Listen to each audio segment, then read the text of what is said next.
নবীজির যখন ঘুম ভেঙে যায়, এবার সাহাবী আবু হুরায়রা রাদিয়াল্লাহু তাআলা আনহু ডাক দিয়ে বলে, পয়গম্বর, আমরা দেখতে পাইলাম দূর থেকে একটা গাছ জমিনকে ফেড়ে জমিনকে চিড়ে দৌড়ে আসতেছে, এসে আপনাকে ছায়া দিল।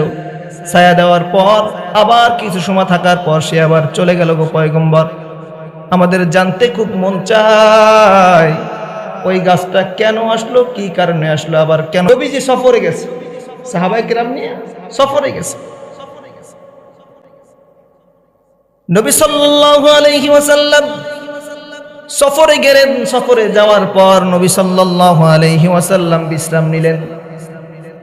নবীজি যখন বিশ্রাম নিলেন, সাহাবায়ে কেরাম তার অপর পাশে বসে আছেন। পয়গম্বর সাল্লাল্লাহু আলাইহি ওয়াসাল্লাম বিশ্রামের জন্য একটু ঘুমিয়ে গেলেন। সাহাবীরা দেখতেছেন দূর থেকে একটা গাছ মরুভূমির বুক চিড়ে গাছটা দৌড়ে এসে নবীজির মাথার উপর এসে ছায়া দিয়ে দেয়। সুবহানাল্লাহ।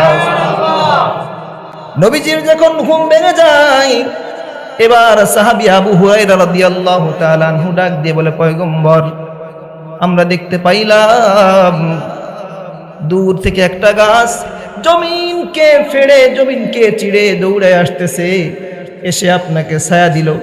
ছায়া দেওয়ার পর আবার কিছু সময় থাকার পর সে আবার চলে গেল গো পয়গম্বর। আমাদের জানতে খুব মন চায় ওই গাছটা কেন আসলো, কি কারণে আসলো, আবার কেনই বা চলে গেল।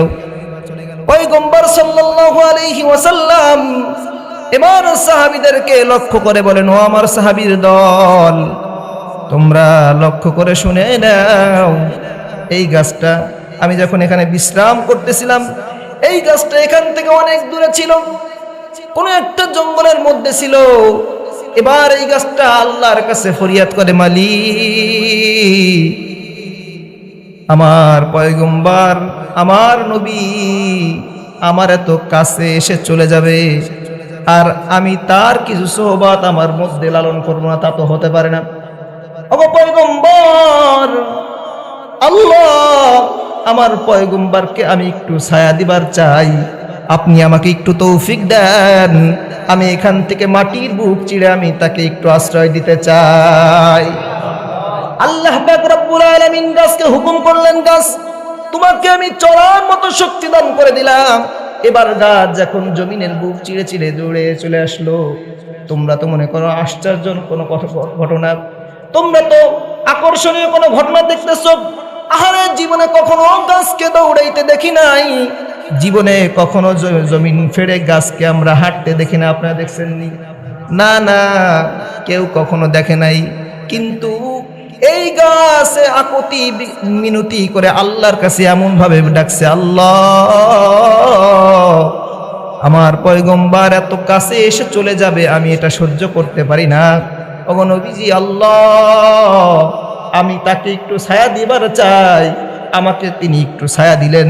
তারপরে আবার আমার যখন ঘুমটা ভেঙে গেল, সে তার জায়গা মতো চলে গেলেন। সুবহানাল্লাহ।